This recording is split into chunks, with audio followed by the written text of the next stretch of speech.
হাসির রাজা, জ্ঞানের রাজা, রসিক রাজা। সত্যি এই বছর আমাদের কৃষ্ণনগরে ঠাকুর মুখ তুলে চেয়েছেন। হ্যাঁ মহারাজ, ধান একেবারে পরিপূর্ণ হয়েছে। তা কবে ধান কাটা হবে পুটির বাবা? পেকেই এসেছে, সপ্তাহখানেকের মধ্যে ধান কাটতে হবে। বেশ বেশ, তাহলে তো ভালোই হলো। এই মাসের শেষের দিকেই তো নবাব বাহাদুরকে শস্যের খাজনা পাঠানোর কথা। হ্যাঁ মহারাজ, এবারে নবাব বাহাদুর খুশি হবে। ঠিক বলেছ গোপাল।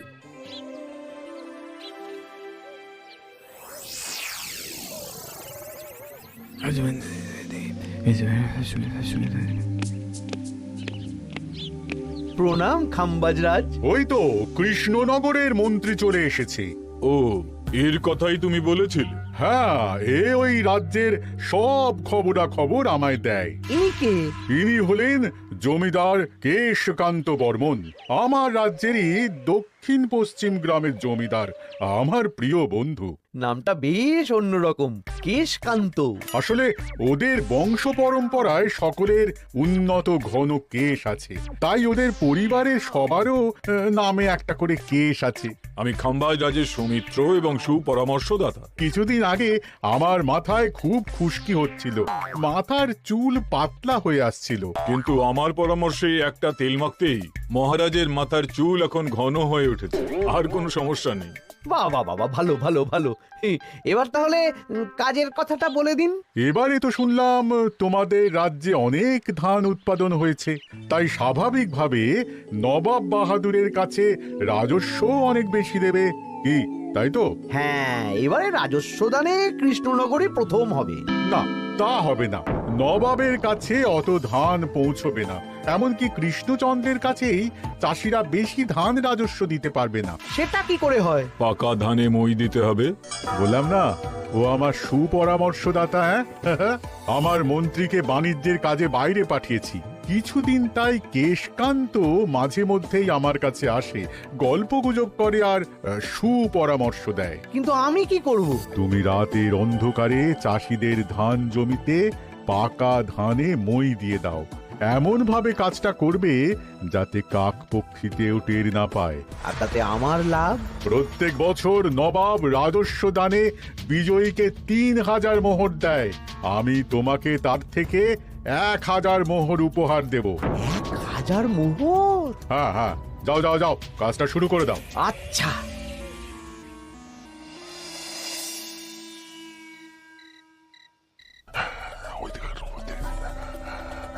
তাহলে আর দেরি কেন, মন্ত্রী মশাই কথা মতো কাজ শুরু কর। হ্যাঁ হ্যাঁ, চল।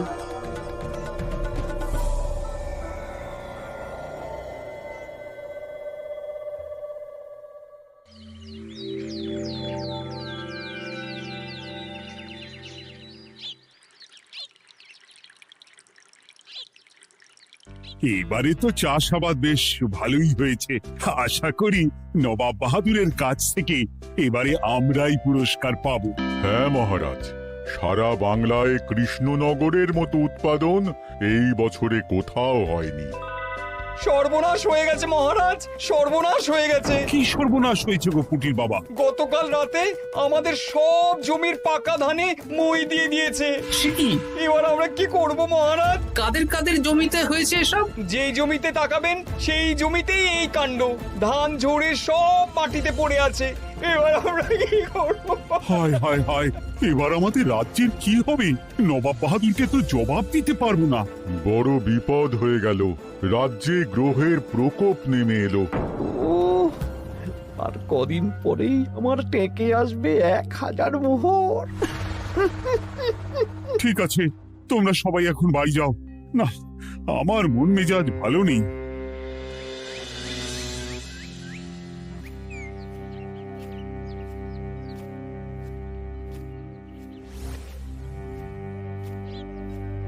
ওগো, তুমি শুনেছো কি হয়েছে?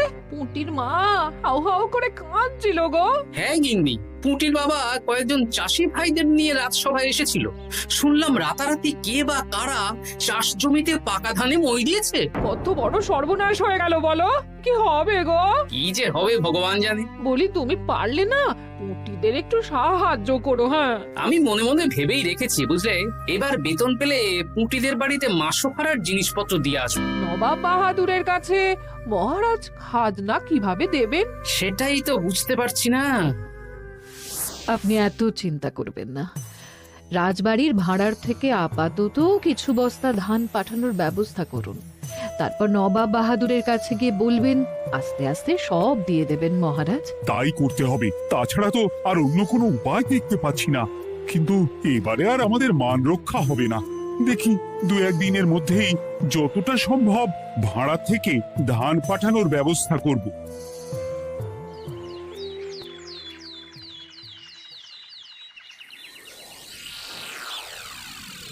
এই বছর 10,000 বস্তা ধান রাজস্ব এসেছে খাম্বাজ রাজ্য থেকে, 7,000 বস্তা ধান এসেছে বর্ধমান রাজ্য থেকে, আর মাত্র 100 বস্তা এসেছে কৃষ্ণনগর থেকে। তাই এই বছরের বিজয়ী রাজ্য হচ্ছে খাম্বাজ রাজ্য। খাম্বাজ রাজ্যের রাজার হাতে 3,000 মোহর উপহার হিসেবে তুলে দিচ্ছেন। আর কৃষ্ণচন্দ্র, তোমার রাজ্যের এরকম হাল কেন? এবারে আমাদের সমস্ত রাজ্যের পাকা ধানে কেউ বা কারা মই দিয়ে দিয়েছে। সেসব তোমার মাথা ব্যথা, আমার ধান কোথায়? 100 বস্তা ধান রাজস্ব, কম করে 800 বস্তা ধান রাজস্ব দেওয়ার কথা, কিন্তু তুমি তোমার কথার খেলাপ করেছো। এই বছর আমি নিরুপায় জাহাপানা। আমিও নিরুপায়। হয় তুমি আগামী 1 সপ্তাহের মধ্যে আমাকে 5,000 মোহর দেবে, নইলে কৃষ্ণনগরের সিংহাসন থেকে সরে যাবে। এত বড় শাস্তি দেবেন না নবাব বাহাদুর। আপনি অন্তত মাস 6 সময় দিন, আবার ধান চাষ করিয়ে আপনাকে প্রাপ্য ধান দেওয়া হবে। বেশি কথা বলছো কৃষ্ণচন্দ্র, তুমি 5,000 নয় 6,000 মোহর 1 সপ্তাহের মধ্যে দেবে। বেটা গোপাল বেশি পাকা, অত কথা বলতে কে বলেছিল? গোপাল, এটা তুমি কি করলে? হায় হায় হায়! সর্বনাশের সময় যখন ঘনিয়ে আসে তখন বিপদের ওপর বিপদ এভাবেই আসে। আমার পাওনা। আরে এখন না, তোমাকে পাঠিয়ে দেব। ওই দেখুন, খাম্বাজ রাজের সাথে কথা বলছে। এখন বেশি কথা বললে কৃষ্ণচন্দ্র আর গোপাল সন্দেহ করবে। চলুন তো দেখি ওখানে গিয়ে কি কথা বলছে। কি কথা বলছো মন্ত্রী? মন্ত্রী আমায় বিজয় অভিনন্দন জানাচ্ছিল। বিজয় অভিনন্দন তো উপহার পাওয়ার সময় জানাতে পারতেন মন্ত্রী মশাই। যাই হোক, আপনাকে তো ঠিক চিনতে পারছি না। আমার নাম কেশকান্ত, আমি খাম্বাজ রাজ্যের দক্ষিণ পশ্চিম গ্রামের জমিদার। কেশকান্ত আমার বিশেষ বন্ধু। আপনার কেশ নিয়ে বেশ ভাব দেখছি। হ্যাঁ, ওই কদিন আগে তো খাম্বাজ রাজের মাথার চুল পাতলা হয়ে আসছিল, খুশকি হচ্ছিল আর কি। তো ওনার পরামর্শে একটা তেল মেখেই তো খাম্বাজ রাজের আবার ঘন কালো চুল ফিরে এসেছে। কেশকান্ত জমিদার হতে পারে, কিন্তু ওর অর্থনৈতিক অবস্থা তাবর রাজাদের থেকে অনেক ভালো। কয়েক হাজার বিঘা জমির মালিকও, তার সাথে চুলের তেলের ব্যবসা করেও হাজার হাজার মোহর রোজগার করে। এই এখন চুল নিয়ে চুলোচুলি না করে চলো কৃষ্ণনগরে ফিরি। এমনিতেই মন মেজাজ খারাপ, 1 সপ্তাহের মধ্যে আবার 6,000 মোহর জোগাড় করতে হবে। হ্যাঁ, চলুন চলুন।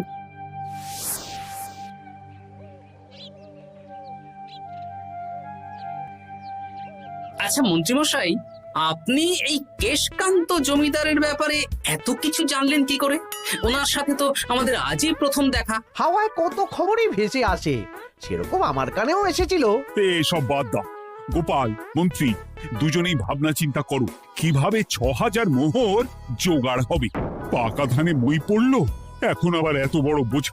আমার কাছেও মহারাজ বেশি অর্থ নেই, সব মিলিয়ে মিশিয়ে ওই 150 থেকে 200 মোহর মতো আছে বাড়িতে। যদি বেশি থাকতো আমি আপনাকে নিশ্চয়ই সাহায্য করতাম মহারাজ। তাও করতেন কিনা সন্দেহ। তুমি চুপ করো। মন্ত্রীমশাই ওই লোকটাকে জানলো কি করে? এই লোকটাকে তো আগে দেখারই কথা না। না, ব্যাপারটা নিয়ে ভাবতে হবে। চলুন চলুন।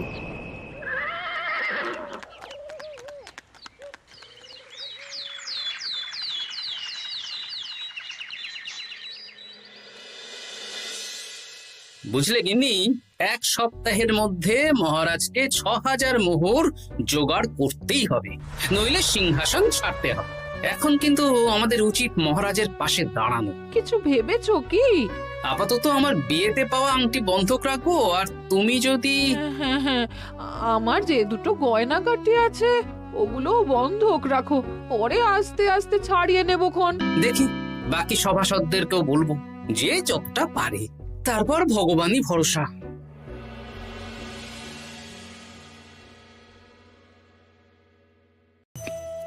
আপনি এত চিন্তা করবেন না মহারাজ। চিন্তা না করে কি আর কোনো উপায় আছে? সিন্ধুকে যা আছে তা দিয়ে 3000 মোহর হয়ে যাবে, কিন্তু তারপর আর কি করব? এবার কি নিরুপায় হয়ে জায়গা জমি বিক্রি করতে হবে? কিছু একটা করতেই হবে। আপনি গোপালকে একবার বলে দেখুন, প্রত্যেকবার যখনই বিপদে পড়েছেন তখন গোপালই আপনাকে বাঁচিয়েছে। দেখি, আগামীকাল রাজসভা শুরু হওয়ার আগে গোপালের সাথে ব্যাপারটা নিয়ে আলোচনা করব।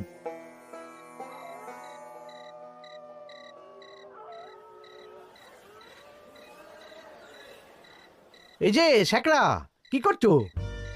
এই তো, বলুন। শোনো, আমার গিন্নির জন্য একটা হীরের হার বানাতে হবে, ওই 1000 মোহরের মধ্যে। 1000 মোহরে তো হীরের নাক, কান, গলা, হাত, পা সব গয়না, এই সব গয়না হয়ে যাবে মন্ত্রীমশাই। তাহলে বানাও, এই নাও 1000 মোহর। ওরে বাবা, মন্ত্রী মশাই, 1000 মোহর! এই মন্দার বাজারে এত মোহর কোথায় পেলেন? গতকালই তো বললেন আপনার কাছে 150 থেকে 200টা আছে। সে যেখান থেকেই পাই, তাতে তোমার কি? না, আমার কিছু না। শেখরা, আমি কয়েকটা গয়না বন্ধক রাখবো। দেখি কি আছে। এই সব মিলিয়ে এতে আমি 15 মোহর দিতে পারবো। বেশ, তাই দাও। আমি ধীরে ধীরে শোধ করে গয়নাগুলো ছাড়িয়ে নেব। হ্যাঁ, মন্ত্রীর ব্যবহারগুলো বেশ সন্দেহজনক লাগছে। দেখি, গুপ্তচরকে কাজে লাগাতে হবে, মন্ত্রীর পিছনে ছায়ার মতো লেলিয়ে দিতে হবে।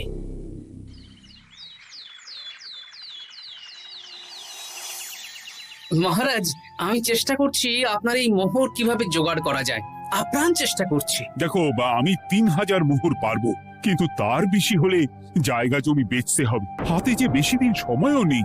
আচ্ছা মহারাজ, দেখছি।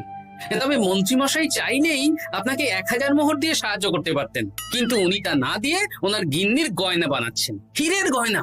কি, মন্ত্রী তো কালকেই বলল ওর কাছে 150 থেকে 200 মোহর আছে মাত্র, 1000 মোহর কোথা থেকে পেল? সে উনিই জানেন, তবে তার খবর খুব তাড়াতাড়ি আশা করি পেয়ে যাব মহারাজ।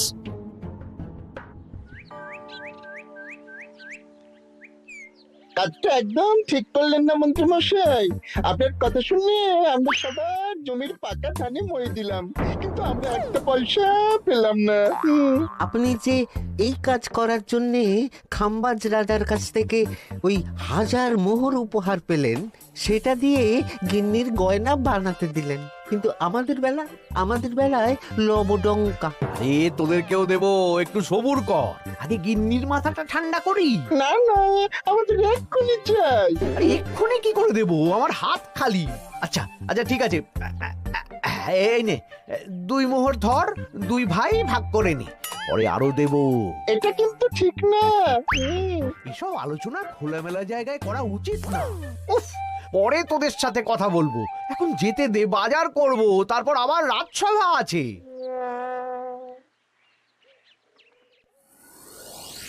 আচ্ছা, এই ব্যাপারটা মহারাজকে আর গোপাল দাদাকে জানাতে হবে।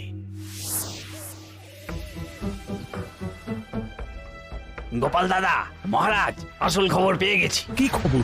আমি একটু আগে শুনলাম।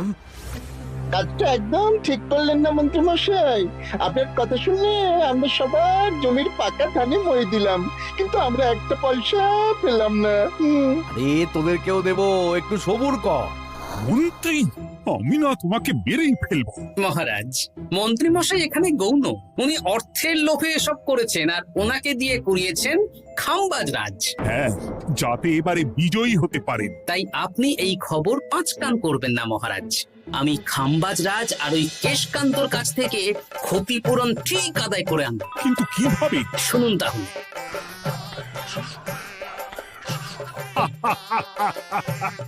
দারুণ বুদ্ধি। তাহলে এখন আসি মহারাজ, কাউকে কিচ্ছু বলার দরকার নেই। আপনি শুধু আগামীকাল সন্ধেবেলা খাম্বাজ রাজের দরবারে চলে আসুন, পারলে নবাব বাহাদুরকেও সঙ্গে করে নিয়ে আসুন। হ্যাঁ,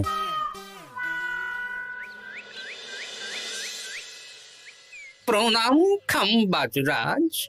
কে আপনি? আমি হতাশ রঞ্জন, পশ্চিমে থাকি। কি চাই বলুন? কিছু চাই না, তবে একটা কথা শুনলাম তাই বলতে এলাম। কি কথা? আমি শুনলাম মহারাজ আপনার মাথার চুলগুলো সব নকল। আমার এত সুন্দর চুল সব নকল? ফাজলামো হচ্ছে। আমি যদি প্রমাণ করে দিই আপনার চুল নকল, তাহলে কি? তাহলে আপনি আমাকে 100 মোহর দেবেন, আর প্রমাণ না করতে পারলে আমি আপনাকে 100 মোহর দেব। বেশ, দেখো, এক্ষুনি দেখো, আমারই তো 100 মোহর লাভ হবে। এখন না, এখন না, আজ সন্ধেবেলায়। বেশ বেশ, তখনই এসো। এবারে জমিদার কেশকান্তর বাড়ি যেতে হবে।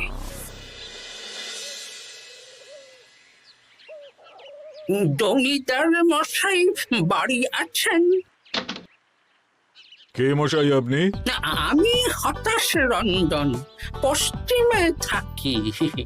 আমি বিশাল ক্ষমতাশালী লোক। কিসের ক্ষমতা? আমি রাজরাজাদের মারধর করি, চুল ধরে টানি, শাস্তি দিই। এসব কি উল্টোপাল্টা বলছেন? খাম্বাজ রাজ আপনার বন্ধু না?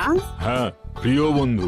ওনাকেও আমি আপনার সামনে চুল ধরে টানবো, কিন্তু উনি কিচ্ছু করতে পারবেন না। উনি আপনাকে শুলে চড়াবেন। কিছুই করতে পারবেন না, বললাম না আমি বিশাল ক্ষমতাশালী লোক। বিশ্বাস হচ্ছে না তো? তাহলে বাজি ধরুন, 10,000 মোহরের বাজি। 10,000 মোহরের বাজি? হ্যাঁ, আজ আমি খাম্বাজ রাজের রাজবাড়ি যাব, আর আমার শক্তি প্রদর্শন করব। ওনার চুল ধরে টানা হেঁচড়া করব, ওনাকে আহত করব, কিন্তু উনি আমাকে কিছুই করতে পারবেন না। বেশ রাজি, বাজি 10,100 মোহর দিতে পারবেন তো? হ্যাঁ, আমি বাজি হারলে আপনাকে দেব 10,100 মোহর। দরকার হলে ওই কাগজে কলমে লিখিত পরিত করে নিন। বেশ, তাহলে তাই হোক। কিন্তু হ্যাঁ, একটা কথা, আমি শক্তি প্রদর্শন করার আগে থেকে প্রক্রিয়া চলাকালীন সময় পর্যন্ত আপনি খাম্বাজ রাজের সাথে কোনো কথা বলতে পারবেন না। বেশ বেশ।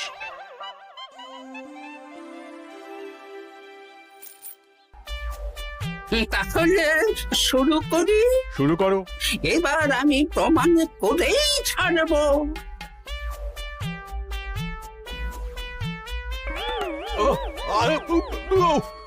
লাগছে লাগছে, বাবারে, লাগছে এই সেরেছে। লাগছে, এ তো সত্যি সত্যি চুল ধরে টানছে।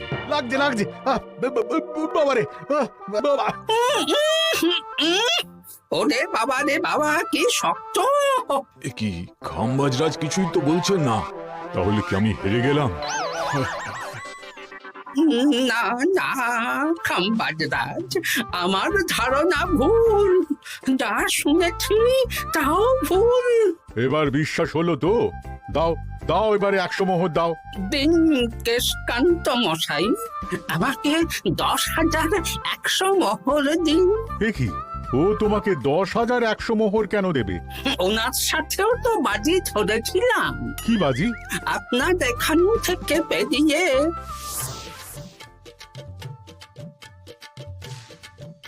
এবারে দিন তো দেখি, সব কাগজ কলমে লেখা আছে।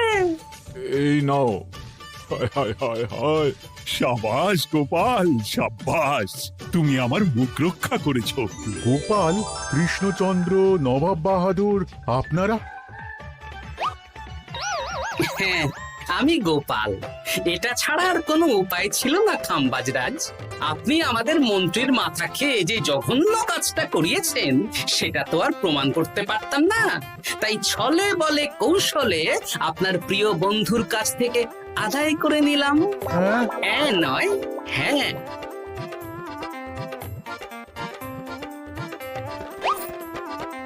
এই নিন মহারাজ। এতে কত মোহর আছে? 10,100 মোহর। এর থেকে 100 খাম্বাজরাজকে দিন, 6,000 নবাব বাহাদুরকে, আর বাকিটা আপনার কাছে রাখুন। এত ধান নষ্ট হলো। কৃষ্ণচন্দ্র আমাকে সবটা বলেছে, আর ওর মন্ত্রীকেও নিয়ে এসেছি। ধোলাই খেয়েই সব বলে দিয়েছে। এই কে আছো? কৃষ্ণনগরে মন্ত্রীকে নিয়ে এসো।